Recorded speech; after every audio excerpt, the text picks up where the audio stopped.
Justicia Télévision, première chaîne de télévision thématique judiciaire en République démocratique du Congo. Une chaîne spécialisée dans la collecte, le traitement et la diffusion de l'information judiciaire.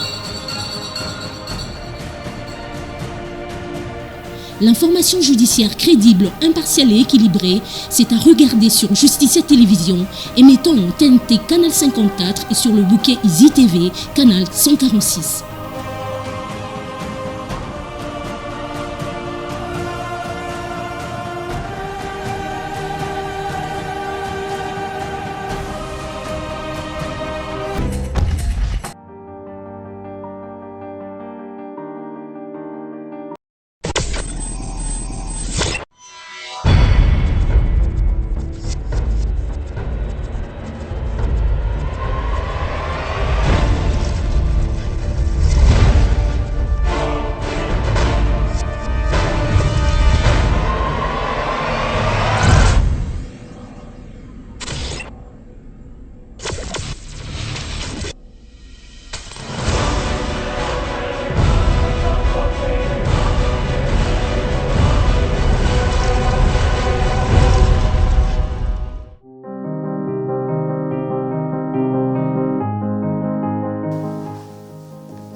Le voici, patron.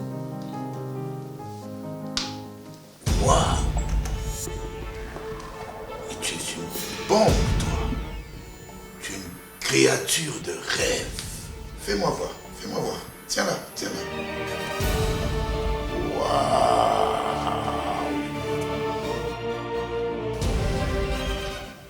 Forme. Correct. Fond. Correct. Aucune faute d'orthographe. Patron. Mais je t'ai dit, tu es formidable, Harley. Vous me flattez ou quoi? Mais non, je t'ai dit la vérité. Tu fais un travail extraordinaire. Pourquoi tu refuses toujours mes invitations? Veux-tu accepter mon invitation de ce soir? Patron, ça sera difficile. Je suis fiancée. Fiancé. C'est quoi être fiancé? Mais patron, j'aspire au mariage. Tu aspires au mariage. Moi, je suis déjà marié. Je recule, je te prends pour t'apprendre ce qui se passe dans le mariage. Tu vois ce qu'on va faire? Pour ton émission que tu viens de commencer, nous allons chercher des partenaires. On va chercher des sponsors, des invités des marques. Tu as besoin du succès. Et moi, je la clé. Je suis la clé de ton succès.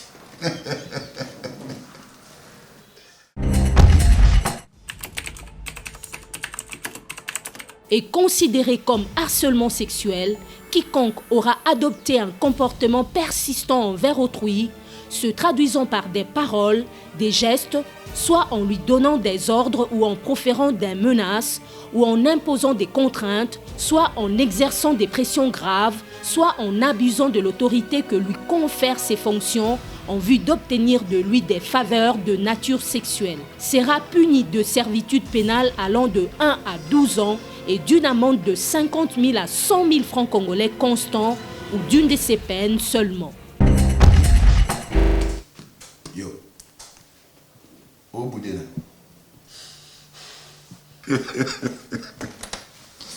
Le linge sale se lave en famille.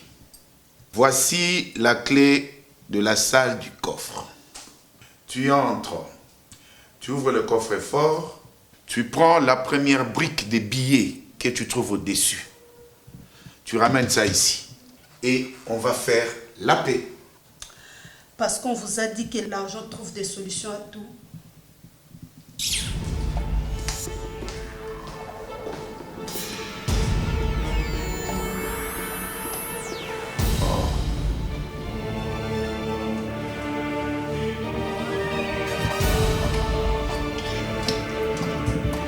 J'étais eu.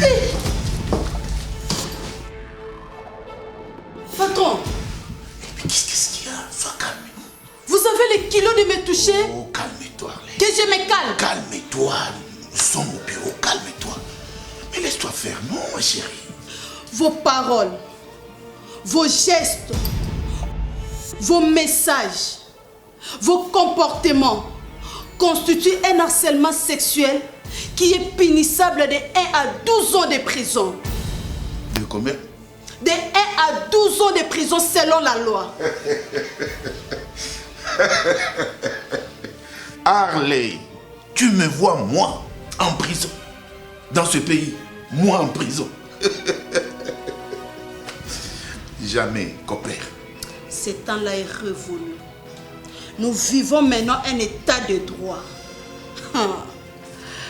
Patron, vos messages, vos photos, vos vidéos, ainsi que notre conversation sont enregistrés dans mon téléphone. De ce pas, je contacte mon avocat et je vous traduis en justice. Harley, écoute. Harley, attends. Harley, attends. Harley, je t'appelle. Allô, sécurité. Oui, empêchez la journaliste là. Oui, mon assistant. Empêchez-la de sortir. Elle est déjà sortie.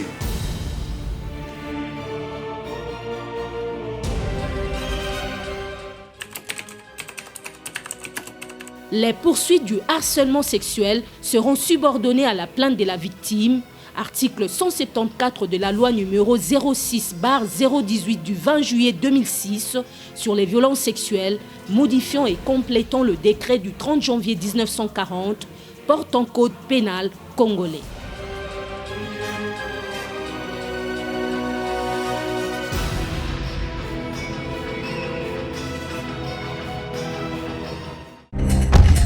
Mesdames et messieurs, merci de nous rejoindre sur les antennes de Justicia Télévision pour suivre votre émission 30 minutes contre le harcèlement sexuel. Dans ce numéro, nous recevons pour vous les juges Niembo Kineme Jean-Jacques du tribunal des grandes instances de Kinshasa-Gombe. Avec lui, nous allons aborder la problématique de la lutte contre le harcèlement sexuel. Juge Niembo, c'est quoi l'infraction de harcèlement sexuel et quel est son fondement légal? Eh bien, pour la question de savoir ce que c'est le harcèlement sexuel, en fait, c'est un fait social, un comportement qualifié d'infraction par l'article 174, littéra D du Code pénal congolais. Eh bien, pour qu'on en déduise ce que c'est réellement cette infraction, parce qu'on a juste donné dans des termes génériques, il sera souhaitable, comme c'est une matière pénale, vous savez que c'est une matière qui requiert une interprétation stricte. Donc, pour que nous puissions déduire la définition la plus exacte, il serait agréable qu'on puisse ne serait-ce que lire avec le téléspectateur ce que dispose l'article 174, littéra D du Code pénal congolais, si vous me le permettez. Je vous en prie. C'est un principe normal pour le Code pénal. Eh bien, l'article 174 du Code pénal congolais dispose: quiconque aura adopté un comportement persistant envers autrui, se traduisant par des paroles, de gestes, soit en lui donnant des ordres ou en proférant des menaces ou en imposant des contraintes, soit en exerçant de pressions graves, soit en abusant de l'autorité que lui confère ses fonctions en vue d'obtenir de lui des faveurs de nature sexuelle, sera puni de servitude pénale de 1 à 12 ans et d'une amende de 50 000 à 100 000 francs congolais constants ou d'une de ces peines seulement. On peut entendre de cette disposition légale que le harcèlement sexuel, c'est tout comportement persistant envers autrui, des natures qui se traduisant par des gestes, des paroles, des contraintes, de menaces, d'abus d'autorité pour bénéficier de celui-là les avantages sexuels. Autrement dit, c'est tout comportement visant à obtenir les avantages sexuels et non voulus, qui peut faire de sorte que la personne se sente en danger menacé ou intimidé. Voilà en quelques mots ce que c'est le harcèlement sexuel. À moins si vous voulez, nous pouvons illustrer c'est quoi les paroles, les gestes qui constituent cette infraction. Non, nous n'allons pas en arriver là. Juge Niembo, je pense que ça vaut la peine, de passer à la deuxième question. Qu'est-ce qui a conduit à l'adoption de la loi numéro 06/018 du 20 juillet 2006 sur les violences sexuelles? Qu'est-ce qui a motivé, n'est-ce pas, le législateur à adopter cette loi? Oui, évidemment, vous savez, M. Taliv, il a été constaté vers la moitié du siècle passé qu'il s'est développé un comportement criminel à large spectre, à outrance, qui s'est caractérisé par les violences sexuelles partout dans le monde. Et donc, c'était parfois motivé par les intérêts politiques, économiques et même sociaux. Et le Congo, notre pays, n'a pas été épargné quant à ce.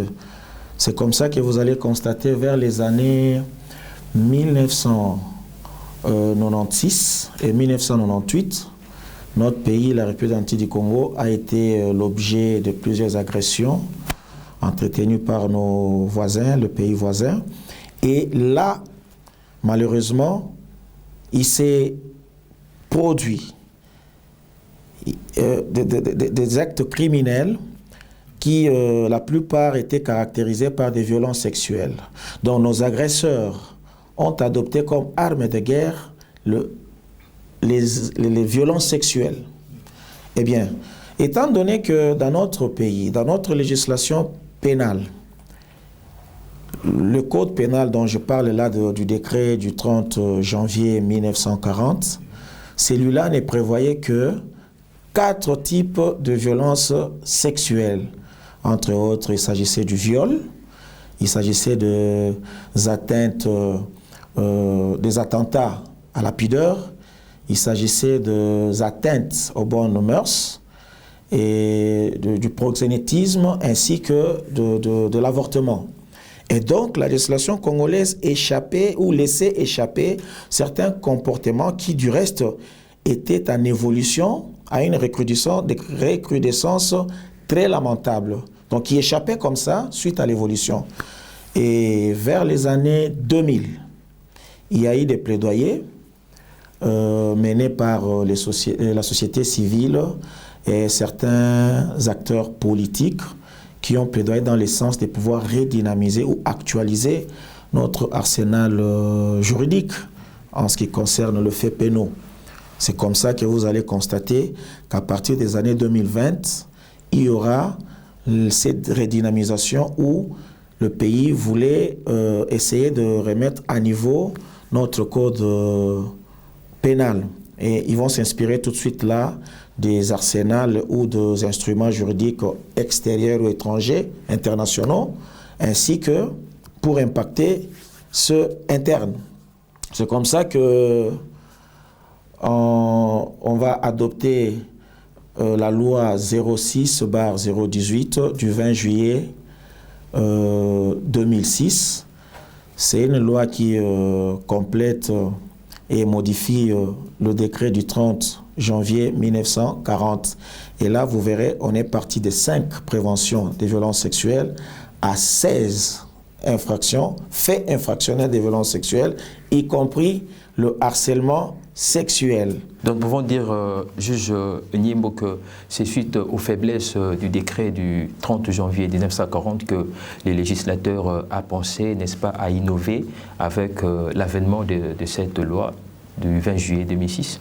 Exactement, parce que cette loi était devenue anachronique, était vraiment une loi en désuétude presque par rapport à certains faits dus à l'évolution de la mentalité criminelle.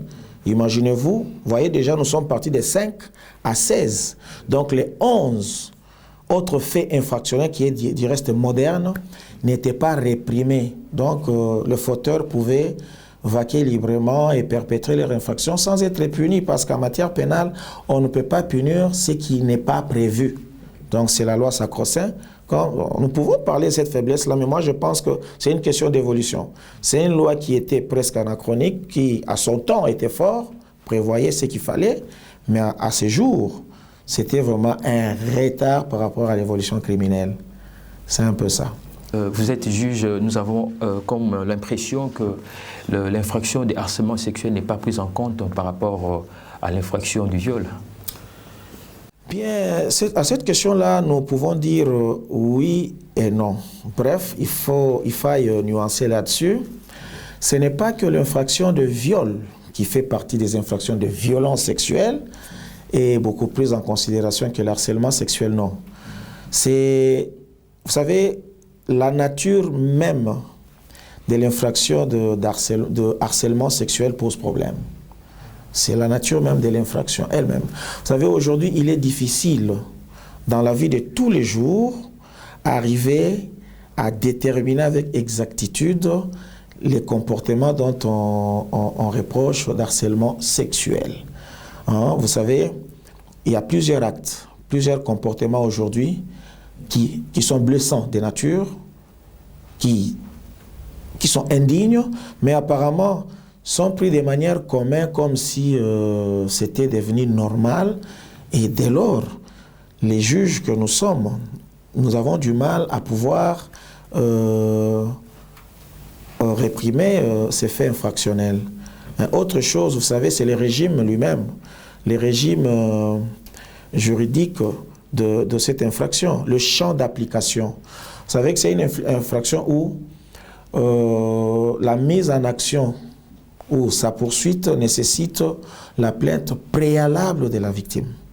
Ce qui n'est pas le cas avec le viol et d'autres infractions de violence sexuelle où une dénonciation suffit. Mais ici, il faut que la victime elle-même puisse porter plainte, pas de quelqu'un d'autre. Et même là, je venais de vous dire. Donc, les faits même constituant le harcèlement sexuel, parfois sont pris comme de faits normaux. Des faits normaux. Imaginez-vous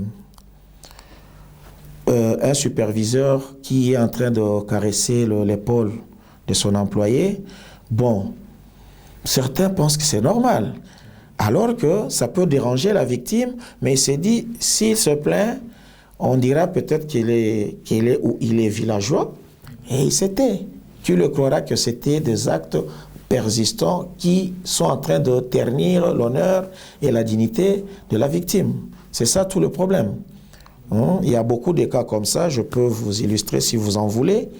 Vous allez voir, moi j'en connais par exemple un ami qui à l'époque était stagiaire. Là où il passait son stage, le chef, quand il arrivait, il était question que toutes les femmes, même mariées, ils viennent, ils s'alignent pour que le chef les salue. Et il s'agissait de quelle salutation? C'était toucher les seins de madame, de femmes. Et comme stagiaire, ils ne comprenaient pas. Donc c'était automatique. Quand le chef arrive, toutes les femmes accourent et s'alignent et le chef commence à toucher les seins de chacune d'entre elles à titre de salutation. Vous voyez, c'est un comportement blessant. Mais les dames elles-mêmes déjà s'alignaient. Aïe, aïe, aïe, toi que PC bilo qu'on aïe. Voyez-vous? Donc, ça passe pour normal alors que c'est blessant. Maintenant, si ces femmes-là ne se plaignent pas, comment est-ce que la justice, nos juges, allons réprimer cette infraction-là? Partons seulement de cette hypothèse, juge Niembo. Les juges, les législateurs de 2006 de la loi sur les violences sexuelles s'étaient montrés un peu plus laconiques, un peu abrégés. Pourquoi? Par rapport aux termes contenus dans cette disposition de l'article 174D. Il a parlé de comportements persistants et de la faveur sexuelle sans pour autant énumérer ou bien détailler, donner de signification précise ou des détails par rapport à ces termes persistants et faveur sexuelle. Qu'est-ce que nous pouvons retenir de ça? Oui. En fait, le législateur voulait seulement laisser la latitude au juge d'apprécier tel ou tel comportement au cas où il serait persistant. Là, c'est un point de taille, c'est quelque chose qu'il faut retenir. Ce comportement-là doit être persistant. Là, au moins, c'est clair, mais seulement pour déterminer que c'est un comportement qui ternit la dignité ou l'honneur de la victime. Là, apparemment, le législateur a laissé la latitude au juge. Et il a raison, il n'est pas à mal des mots. Et vous, en tant que juge, vous, en tant que juge, comment apprécierez-vous de tels comportements? Ah oui, c'est ça que je suis en train de dire. Il est parfois difficile, vous savez qu'il faille que la victime vienne vous dire que voilà, tel comportement persistant ternit mon honneur. À ce moment-là, les juges peuvent examiner ces comportements-là. Parce que je peux vous dire, je venais de vous le dire tout à l'heure, si par exemple, on envoie des photos et des vidéos à caractère obscène à quelqu'un et qu'il est tout à fait, il est tout heureux. En fait, le même comportement peut être agréable, mais aussi, en fait, en général, c'est blessant. Mais si la victime trouve du plaisir dans ces comportements-là, les juges ne peuvent pas dire qu'il y a harcèlement sexuel. Lorsque quelqu'un est en train de dire à une femme, par exemple, que toi, tu ressembles à ma femme, et le jour que ma femme mourra, je vais t'épouser. Le lendemain, elle revient. Oh, apparemment, tu as grossi, tourne un peu. Le lendemain, ce sont des petits cadeaux. Ils persistent. C'est à vous. Quelqu'un d'autre peut trouver du plaisir.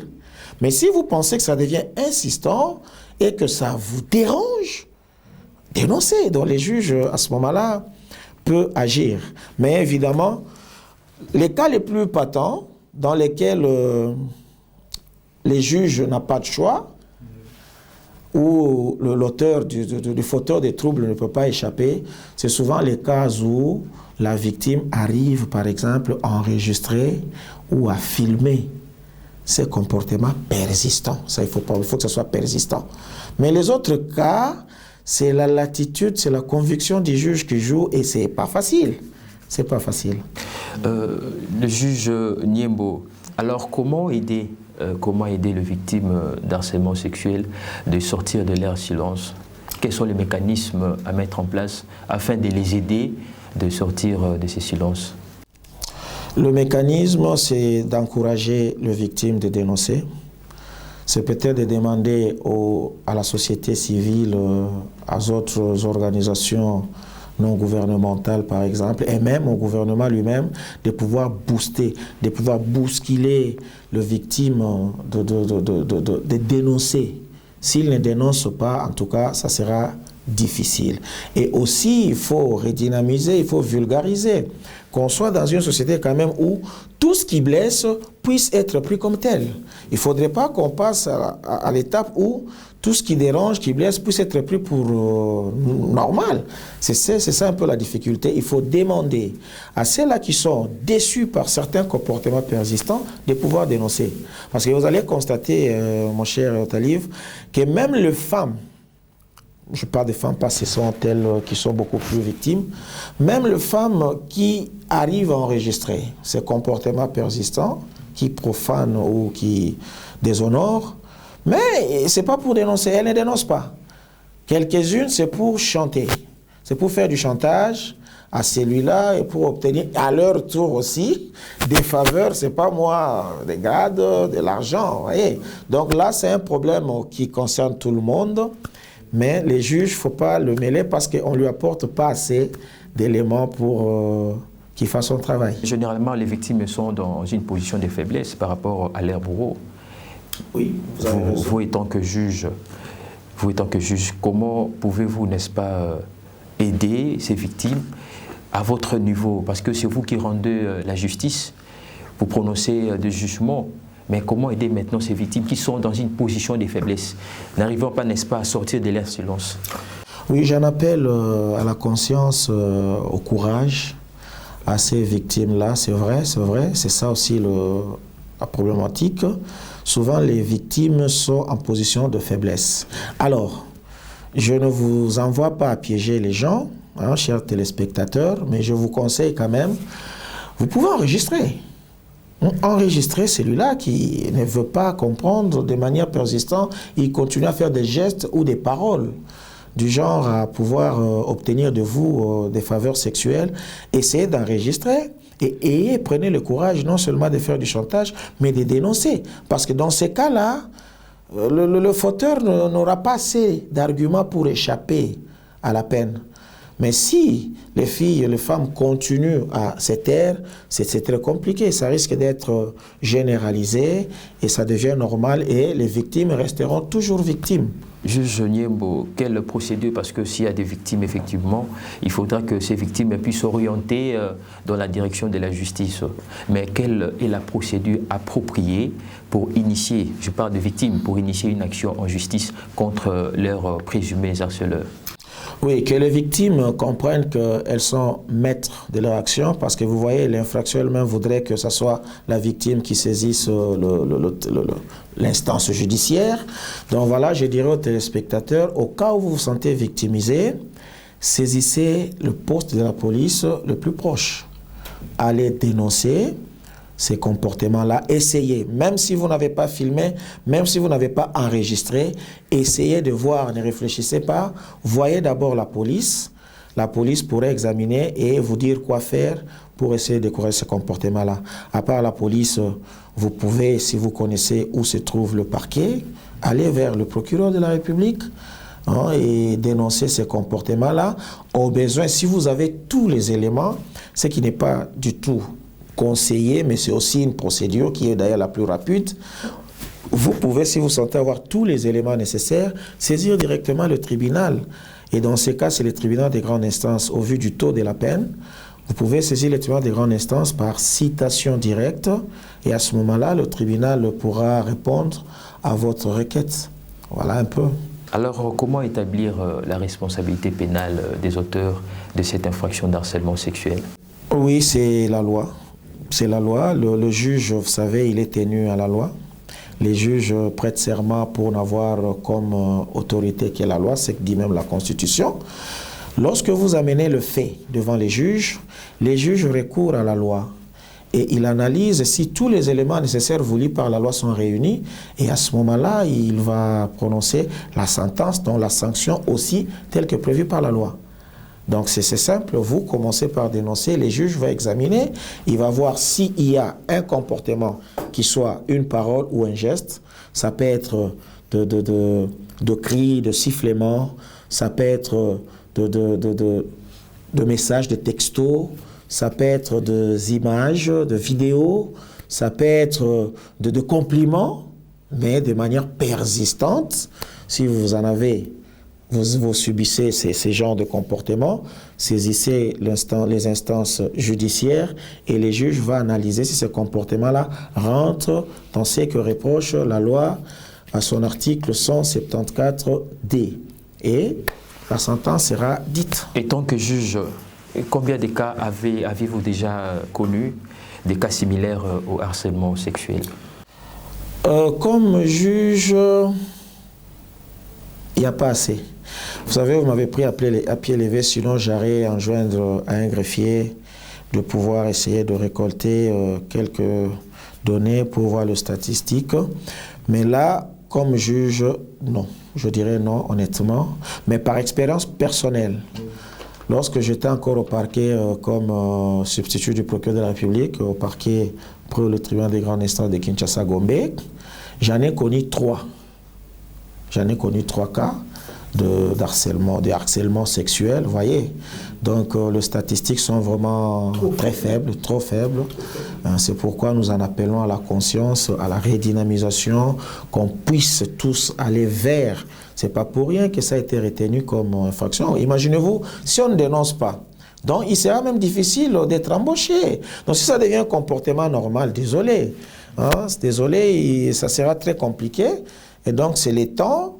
Nous en appelons à tous ceux-là qui pensent subir ce genre de comportement de pouvoir dénoncer. Sinon, alors, ça sera très compliqué.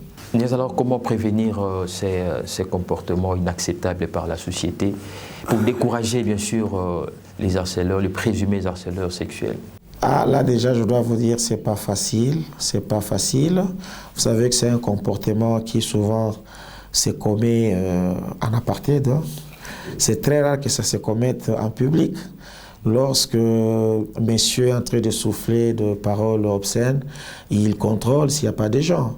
Donc ici, pour décourager, franchement, je reviens encore, j'en appelle toujours aux victimes de pouvoir dénoncer. de pouvoir... D'ailleurs, on en parlait une fois avec une dame, on travaille avec elle, c'est, je crois, Madame Chichi. Elle est aussi juge. Maman, elle aime qu'on appelle Maman Chichi.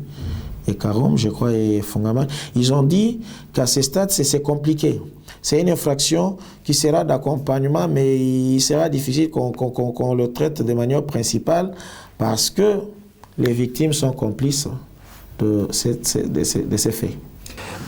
Juge Niembo, Justice à Télévision a le réel plaisir de vous inviter car cette chaîne thématique judiciaire a lancé une campagne de sensibilisation récemment contre les harcèlements sexuels dans le milieu du travail, principalement dans les organes de presse avec pour objectif de lutter efficacement contre l'ignorance, n'est-ce pas, judiciaire, mais aussi permettre aux victimes de maîtriser la loi sur les violences sexuelles. Que pensez-vous d'une telle initiative? Franchement, là, je vous parle avec sincérité, avec mon cœur. Cette chaîne, je n'arrive pas vraiment à comprendre que certains, qui est le fils du pays, puissent se réunir, alors que tout le monde, quand il ouvre une chaîne, nous savons ici chez nous, ils ont tendance à promouvoir la musique, le théâtre, ce qui n'est pas aussi mauvais, mais ils se retrouvent, ça part vite, quand on est dans la musique, le théâtre, un peu de sport, ça marche. Alors qu'au jour d'aujourd'hui, beaucoup de chaînes déjà sont dans ces domaines-là. Et moi, je me demande, mais quelle initiative? C'est encore Madame Capella, je crois. Et vous tous, d'ailleurs, que je salue en passant. Merci. Ça m'épate, ça m'étonne. Comme ça, on s'est dit, non, nous allons promouvoir la justice. Tout le monde peut chanter, tout le monde peut le dire que la justice élève une nation. Mais qui sont derrière cette justice pour matérialiser le fait de la justice? Apparemment, jusque-là, il n'y a que vous.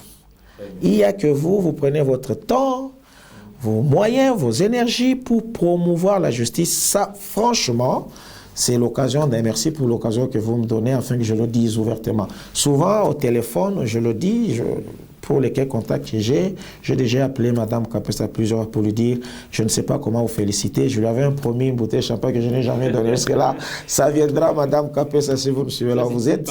Ça viendra sur une parenthèse, mais je vous en félicite.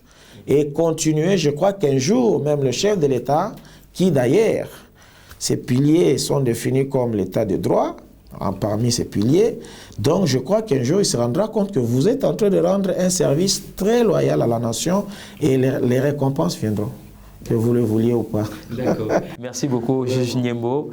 Nous arrivons à la fin de cette émission, 30 minutes contre le harcèlement sexuel. Nous avons le réel plaisir de vous avoir ici dans le plateau, de nous échanger avec vous.